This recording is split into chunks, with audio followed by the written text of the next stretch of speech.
Bu yerda funksiyani strukturasi keltirilgan ko'rishlaringiz mumkin. O'zi funksiyalarimiz qiymat qaytaruvchi va qiymat qaytarmaydigan funksiyalarga bo'linadi. Qiymat qaytaruvchi funksiyalarimizni va qiymat qaytarmaydigan funksiyalarimiz nechta bo'lishini hozir oldinda ko'rib o'tamiz. Bu yerda funksiyamiz strukturasi berilgan. Bu yerda ko'rishingiz mumkin qaytaruvchi qiymat turi deb yozilgan. Qaytaruvchi qiymat turi deganda bizlarga javob qaytarib berganda qaysi tipda qaytarib bersa, masalan, intmi, floatmi, double'mi, stringmi, qaysi ko'rinishda qaytarib berishi kerak bo'lsa, shu turda yozishingiz mumkin. Masalan, int deb turib, bu yerda funksiyani adini yozasiz. Funksiyani odam hammoq ixtiyoriy bo'lgan, novi misol ishlatirgan bo'lsangiz, shunga qarab turib funksiyani nomlayverasiz. Masalan, ikki sonni yig'indisi, yo ildizi, yo kvadrati, yo faktorial shunga o'xshab turib ishlayacak bo'lsangiz, shu funksiyani adini shunga mos etib yozaverasiz. Keyingi safar uni chaqirib olgan vaqtingizda shuni tushunish uchun. Masalan, o'zi funksiyamizning ichida ikki sonni yig'indisini yo kvadratini topib turgan bo'lsa, ikki sonni kvadratini topib turgan bo'lsadan, siz funksiyani adini boshqa nom bilan nomlab qo'ysangiz, keyingi safar ochgan vaqtingizda tushunmaysiz. Shuning uchun iloji boricha misolni ichida nov narsani hisoblayacak bo'lsangiz, funksiyani adini ham shunga mos etib beringlar. Keyin ichida uni yozganimizdan keyin hozir yozib ko'rsataman. Bu yerda asosiy strukturasi ko'ringan. Keyin ichida nechik parametrlar bo'lishi kerak bo'lsa, masalan, ikki sonni bo'lsa, a bilan b yo s yana bir bo'lishi mumkin. Shularni buni ichida berkitamiz. Ishordinglar, kausning ichida formal parametrlar ro'yxati, masalan, a, b, s deb. Keyin uni tanasi bor, figural kaus bilan beriladi, bilasiz. Figural kausning ichida obyekt nomini hisoblash kerak bo'lsa, shuni tanasi yoziladi bu yerda. Endi bu yerda ko'rishingiz mumkin, berilgan, yine yuqorida aytib o'tdim. Nomini berishni xohlasangiz, qaysi tipda bo'lishini xohlasangiz shu berilgan. Bu funksiyani turi double tipda ekan va bu yerda larger deb berilgan. Bu funksiyamizning adi. Bu ixtiyoriy bo'lishi mumkin. Nechun larger deb berilgan dersangiz, ichida funksiyamizning ichida ko'rishingiz mumkin. Ikki son berilgan va ikki sondan kattasini hisoblab berajak bizlar. Shuning uchun larger. Largerni bilasizlarmi tarjimasini? Kattaroq deb kattasi deb tarjima etsangiz, bu yerda yana funksiyamizning adi larger va double berilgan. Bu x bilan y son uchun. Bu ixtiyoriy necha dona o'zgaruvchisi bo'lsa, shu double'da xohlasangiz int deb bersangiz ham bo'ladi buni. Double deb x bilan y ikki dona parametr bor ekan bizning funksiyamizni. Yine ko'rishingiz mumkin, boshda funksiyamizning turi, funksiyamizning adi, keyin funksiyamizning ichida funksiyamizning adından keyin kaus ochiladi. Shu yerda formal parametrlarni berib o'tasiz. Keyin undan keyin bizda figural kaus ochiladidan uni ichida nomni hisoblashi kerak bo'lsa, o'zlarimizni namiz deyin, shuni hisoblab qaytarib beradi. Endi bu yerda ko'rishingiz mumkin, double max deb turib, hozir bu yerda yozib ko'rsataman. O'zi funksiyalarimiz nere yoziladi, uni ham aytib o'tsak, biza hammoq shu int mainni ichine yozib yurardik. Endi biza int mainni ichine yozimiz int maindan elden yozib boshlaymiz. Ina shu xatarda yozib boshlaymiz. Yine ko'rishingiz mumkin, hozir yuqoridagi funksiyamizni yozib ko'ramiz. Mesela bir de larger deb yozilgan edi. Men kattasi deb yozaman va ikki dona menda x, y son bo'lsin. Shunday qilib yozib ketaverasizlar. Undan elden yoziladi. Int maindan elden yoziladi va int mainda hammoq chaqirib ishlatib ketishingiz mumkin bo'ladi. Shunday qilib yozamiz. Keyin bu yerda yozamiz endi. Now deymiz double men maxni topacakman. Nima daxil? Yine double deb turib, men maxni topacakman. Maxni nechap hisoblaymiz endi bu yerda. Nuqta virgul qo'yamizdan if bu yerni bilamiz. X'imiz katta bo'lsa y dan bu yerda nima bo'ladi? Maximiz teng bo'ladi. Maximiz teng bo'ladi x'a. To'g'rimi axir? Aks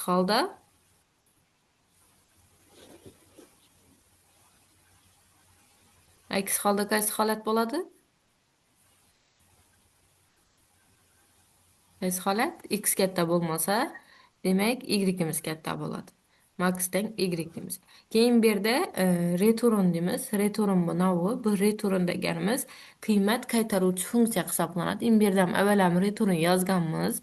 Mana lekin nechun yozilib turganini ahamiyat bermaymiz. Shu vaqtgacha so'zlashmaymiz return haqida. Return o'zi bu bizga qiymat qaytaruvchi funksiya hisoblanadi. Bizga novi Ne berilgan bo'lsa, misollab berilgan bo'lsa, shuni qiymatini qaytarib beradi.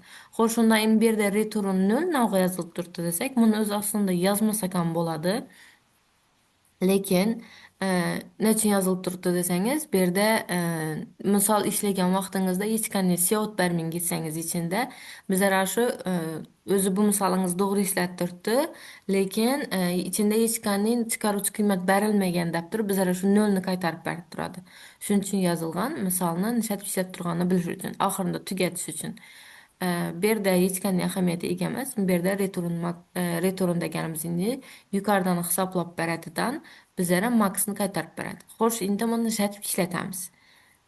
Hozir uni ham ko'rib o'tamiz. Bu yerda yana funksiyamizni turlari berilgan. Qiymat qaytaruvchi va qiymat qaytarmaydigan demak.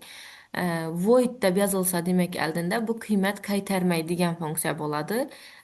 Int bilan boshlanadigan bo'lsa bu qiymat qaytaradigan funksiya bo'ladi. Int float bilan. Agar oldinda void ko'rdingizmi, demak bu bizlarga hech qanday qiymat qaytarib bermaydi. Bizlarga faqat shuni ichida hisoblab beradi. Ya error berishi mumkin, funksiyani adını qaytarishi mumkin, shuni qaytarishi mumkin, lekin ichida bizlarga nodir bir qiymat qaytarmaydi. Bu yerda void error degan funksiya berilgan, ko'rishingiz mumkin. Hech qanday natija qaytarmaydigan e, formal parametrlarga ega bo'lmaydigan error nomli funksiya bo'ladi. Formal parametrlar deganimiz yana bu biza ko'rdik ya, bu yerda yana double x, double y deganimiz bu o'zini formal parametrlar hisoblanadi. Agar oldinda void bar qo'ysangiz, demak buni ichida formal parametrlarga ega bo'lmaydi. Bu qismi bo'lmaydi. Bu yerda yana void deb yozilsa, demak bu formal parametrga ega bo'lmagan qiymat qaytarmaydigan funksiya bo'ladi. Buni hozir qaytaramiz. Bizlar qiymat qaytarishi kerak. Faqat funksiyani turlarini tushuntiryapman hozir. Bu yerda void func berilgan, yana oldinda ko'rishingiz mumkin. Void deb yozilgan bo'lsa, demak bu bizlarga hech qanday natija qaytarib bermaydi. Bu yerda void func deb yozilgan, void deb turib funksiya ochilgandan func degan funksiya ochilgan. Bu ixtiyoriy bu. İçinde ikki dana int bo'lgan formal parametr bor.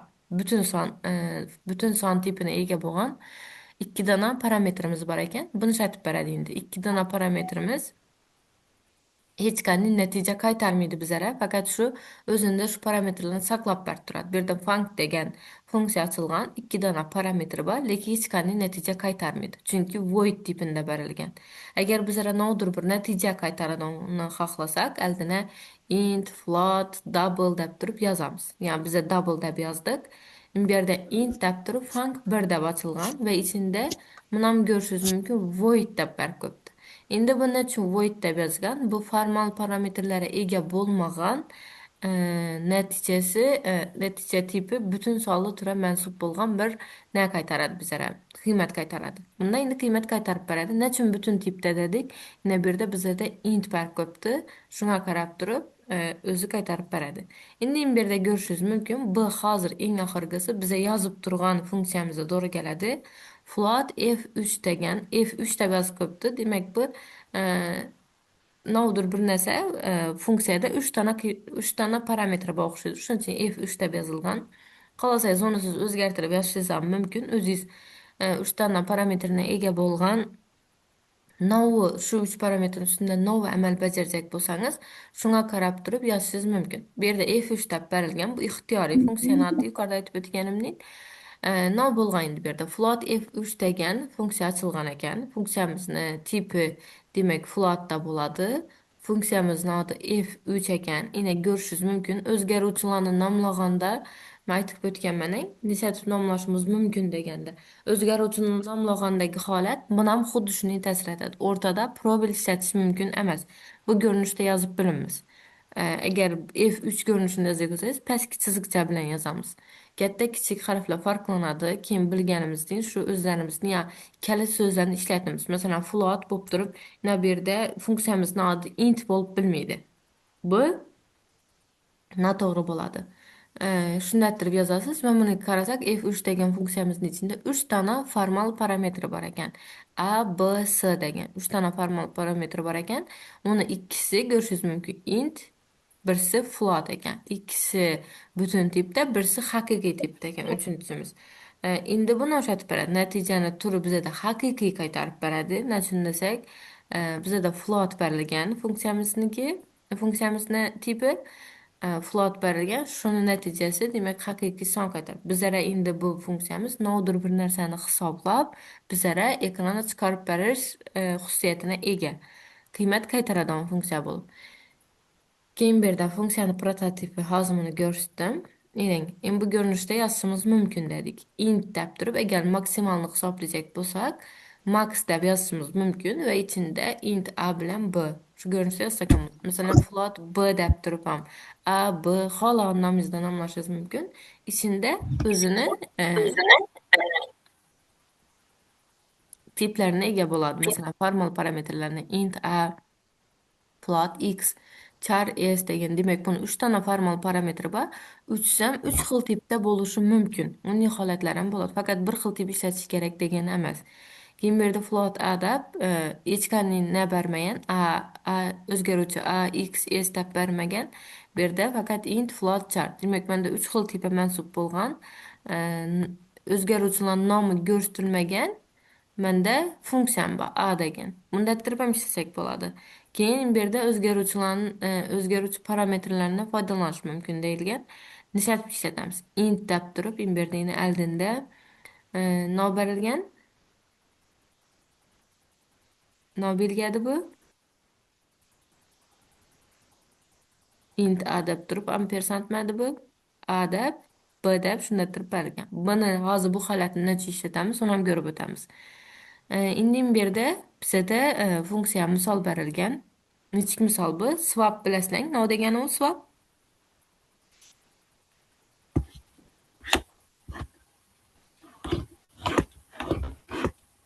Swap bu o'rnini almashtirajak bu yerda hozir. Int bu yerda ko'rishingiz mumkin. Yine int deb turib swap.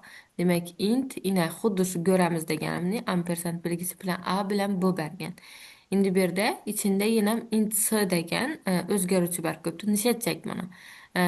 A bilan b o'zgaruvchini ikkisini o'rnini almashtirajak. Masalan, a ga 5, b ga 6 girsam, ekranga chiqarajak vaqti a ga 6, b ga 5 berib chiqarib berajak bizlara. Buning uchun ikkisini o'rnini almashtirishimiz uchun bizlar albatta uchinchi o'zgaruvchi kerak bo'ladi. Uchinchi o'zgaruvchini olib turamizdan birsini qiymatini birsini olib turib, birisi pustoy bo'lib qoladi albatta. Masalan, bu yerda s degan o'zgaruvchi kelgan. S degan o'zgaruvchimiz hech pustoy holatda kelgan. Masalan, a ga 5, b ga 6 bersak dedik. Endi bu yerda s ni a ga denglab berdi. A ga denglaganiga s ga 5 keladi. Keyin a ni b ga denglab berdi уже. 5 ni o'rnina endi a ni a teng 6 keladi. Keyingisinde ise bunu sığ'a denglab berdi. Buni sığ'a dengladi. Chunki dastlab boshda sığ'a a'ni denglab qo'ydik. A'ni qiymatini endi b'ga o'zlashtirib oladi. Shu bilan ikkisini narsa o'zgarib turaveradi qiymati. Boshda kirgizganimiz 5 bilan 6, 6 bilan 5 bo'lib turadi. Bu yerda hozir keyin int main berilgan, int main berilib e, 2 dona son berilgan, 10 bilan 20 berilgan ekan. Keyin shuni ekranga chiqargan. Az indiğim bir de göremiz. Hmm.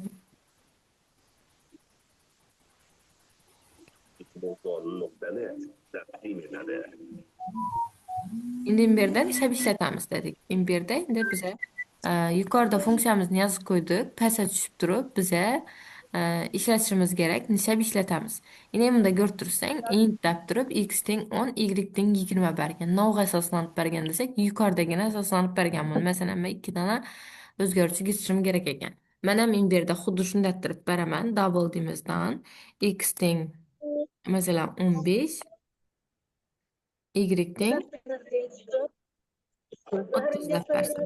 Keyin funksiyamizni adını chaqiramiz. Menda kattasi degan funksiyamiz bor edi va shunga x bilan y ni o'zi tortib olib chaqirib berishi kerak. Yine gördüyseng swap deb turib x y.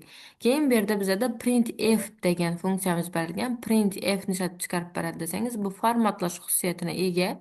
Asl shuni olib sizga chiqarib beraman. Mening printf degan funksiyamiz ham bor. Bu bizada Coutdan borading. Bu ham xuddi shuning chiqarish funksiyasi, lekin formatlab shu ko'rinishda chiqarib beradi. Formatlab deb nechik bo'ladi? Inang geçishni olib tashlaverik, bizlarga geçish shart emas. Yine görüşürüz mümkün. Bu hazır ixtiyari özünü kellesinde bir sonlan alıverdi. X bilen Y'ye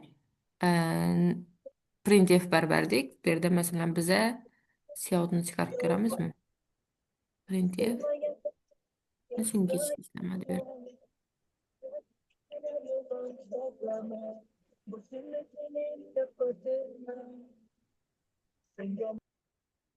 Buldu öçürdüm kimmedir nesi yanık kaptı. Mikrofonu. Birdeğine bu miyesinde yatkan qaysidir bir sonlarını alıp bizlere çıkarıp verdi. X bilen Y'ni. Lekin mende ina bu max'ını çıkarıp verişi gerek azı birde. Bu hatarını öçüremiz. Nisiyatip işletişini görüp tura hazır. Yine double dedik. X ting 15, Y ting 30. Bunu yukarıdakine esasen çıkardık. Double X ting 15, Y ting 30. İhtiyarı berseyiz boladı. Xalasanız bunu sinde berseyiz ham boladı. Kolda girtemen dep turib. Bu görünüşte bersek ham boladı. İşlegenden keyin becersin desek. Mesela double x bilen y'ni beramizdan şunu kolda kiritamiz. Sin deb turib. Sin x y deb turib mendan so'rasin. X'ni kirit, y'ni kirit deb yozmadim. Yo'llarini ham yozib ko'rsatdingmi? Nafsi yozib ko'rsatamiz. Scout x'ni kiriting.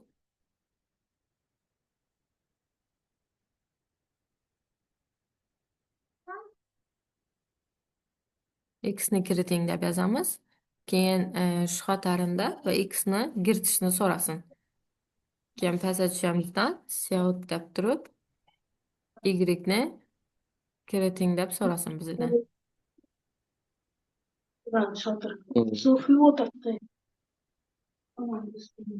Uyingilki Kankam ne izni iling.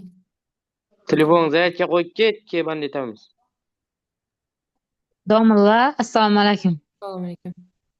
Men kecha qilib kirdim ehtiyojimni kontaktlar skachayt etgan bo'lsangiz deb so'rajak edim. Yok, hech kimni aytdim-ku boshында yo'qlama aytibman dedim. Ha, Fakat rahmat, sog' o'zlaringiz bo'lg'ay. sindiringlar darsa iltimos fakat yo'qlama uchun emas. Yo endi yaxshi, rahmat. Yo'qlama aytmayman. Agar o'tirishni xohlamasangizlar chiqib ketishlaringiz mumkin, ishlaringiz bo'lsa. Yo'qlama bo'lmaydi. Damla keyin endi qo'ymaysizmi? Yo'q, Ketsak? qo'yibman dedim. Aha, yaxshi. Rahmat. Bu yerda yana scout deb turib x y'ni so'ridan aytib yozdik. Yana bu yerda ko'rishingiz mumkin. Afruza.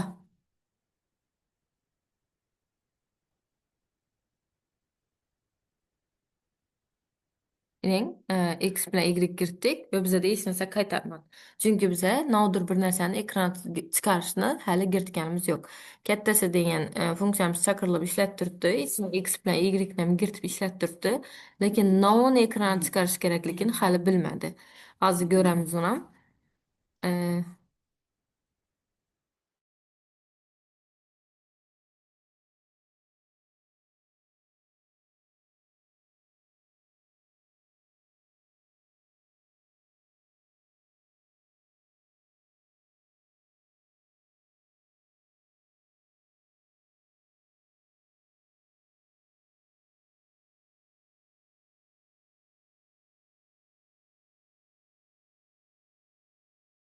Davom etamiz. Bu yerda endi nishab ekran chiqaramiz dedik. Nishab ekran chiqariladi. Yine bu yerda xuddi shu bizlarga kattasi kichikka degan shart berilgan ekan. Yine görüşürüz mümkün bir de sinetip kiritilgan x, y. Keyin scout etib nav chiqarilgan max degan funksiyamizni chiqarib qo'ygan. Bu yerda endi biza shuni max deb emas, lekin scoutimizdan biza deb yozamiz. Max sonimiz teng max bizada kattasi adi. Kattasi va shuning ichida x bilan y ni olib ishlasin.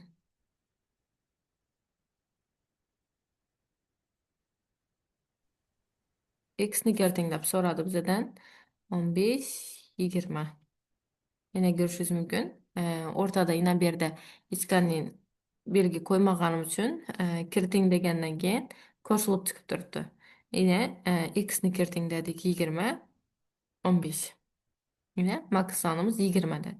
Menda qaysi son katta ekanligini o'zi topib oldi. Endi o'zi max son topish uchun faqat ish o'rni o'zi ham bo'lar edi-ku, ish shartni pastga yozib qo'ysak bo'lar edi-ku deb aytishingiz mumkin.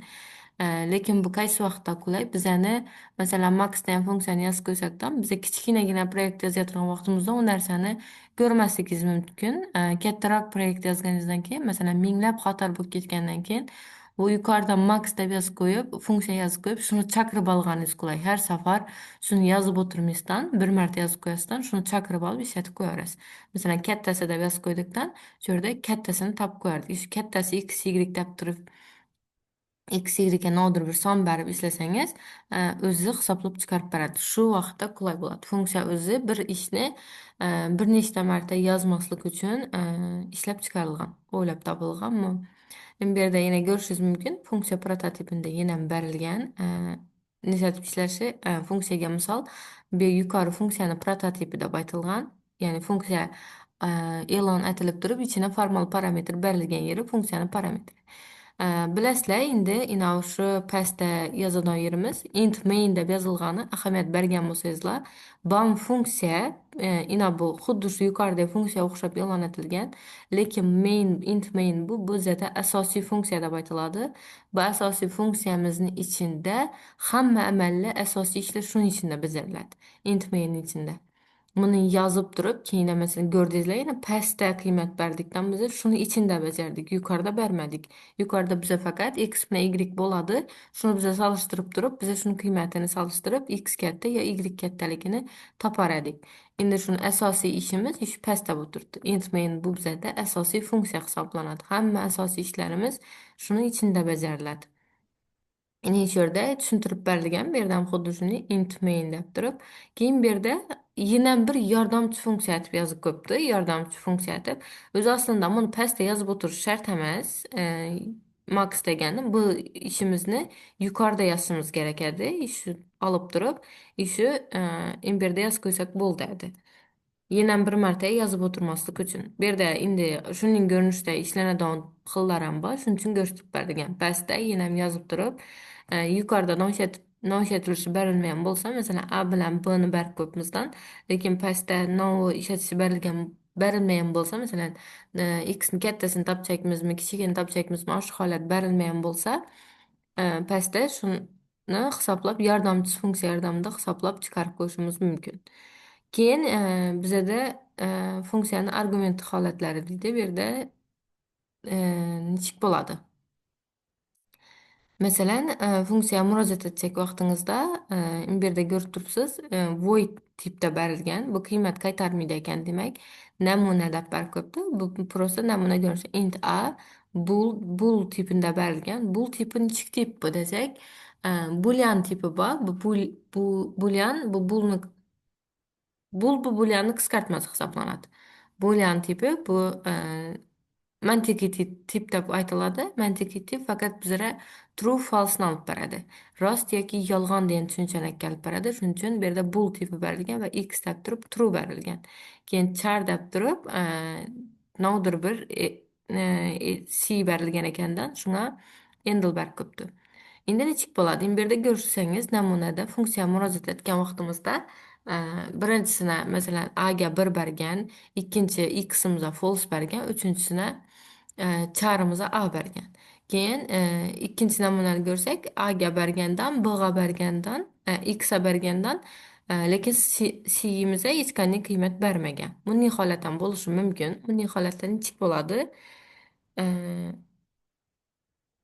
Nechik bo'ladi desak, hozir ya'ni yuqorida ko'rdingiz ekan, men hech qanday qiymat bermadim. Pastda o'zi miyasida yotgan nodir bir narsalarni oldidan mana pastda chiqarib berdi qora ekranda. Xuddi shunday holat ketadi bu yerda.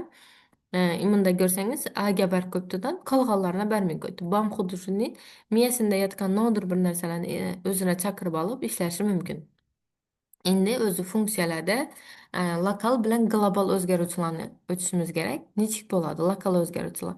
Lokal o'zgaruvchilar bular shu int main ichida yozilgan bo'lsa, Demek bu lokal özgärüşi. Lokalni bilasizlar, mahalliy deb tarjima etiladi. Fakat şu funksiyanın içinde işleydi.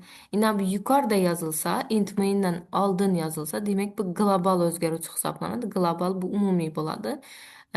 Yozgan dasturimizni hamma yerinde chaqirsak ishlab ketaveradi. Lokal o'zgaruvchilarimiz faqat shu funksiyaning ichida ishlaydi. Undan tashqarida umuman ishlamaydi. Agar ahamiyat berib qaragan bo'lsangizlar, bundan oldingi misollarda imberni misol ko'rsatgan vaqtimda hozir shunday sizlarga A, B deb yozib ko'rsatib beraman. X, Y emas. B,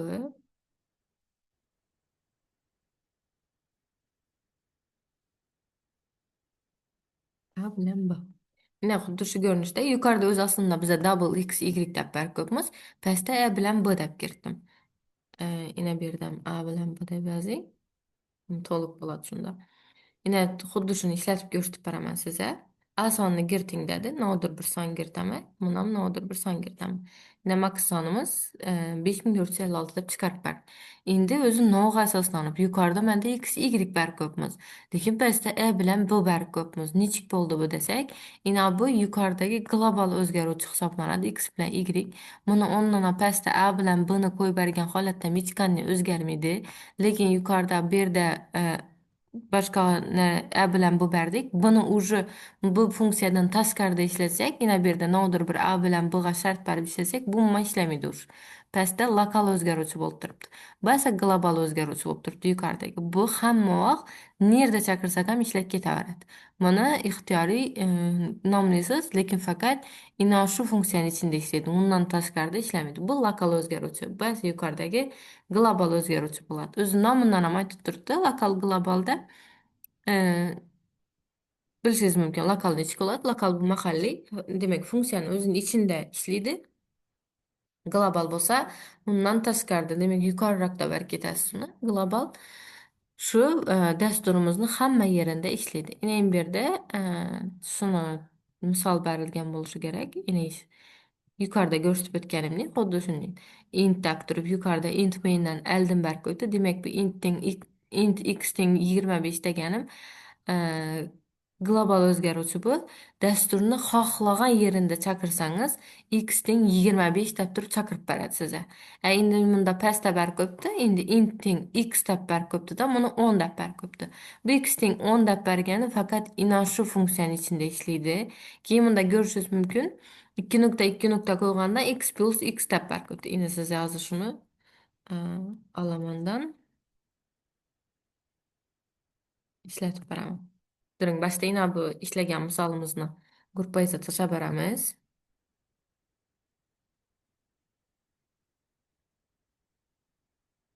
Tashlab beramizdan buni o'rnina bu misolni ikkalamiz. Boshqatdan yozib o'tiramiz. Tayyor bizada bor. Ina ko'rishingiz mumkin. Ina bu yerda qarang endi 25 berilgan, x teng 10 deb berilgan. Keyin bu yerda 2 nokta qo'yibdi. Ko'rishingiz mumkin 4 dona nokta berilgan. 4 nokta x plus x berilgan. Bu yerda x ni qo'shib qo'yibdi. Demak, bu yerda nechik bo'lgan? 2 nokta qo'ygan yeringiz bu global o'zgaruvchini chaqirib berib turibdi. Yuqorida 25 ni chaqirib berib turibdi. Birinchi x'imiz, ikkinchi x'imiz esa ina shu yerdagi o'zlarimiz oddiy x'imiz. Shu ko'rinishda chaqirgan va bizada javobimiz 35 chiqqan. 2 dana x, ikkisi ham x bo'lgan va ikkisini qo'shib turib 35 chiqargan. Global o'zgaruvchiga murojaat etib ko'pmiz bu yerda.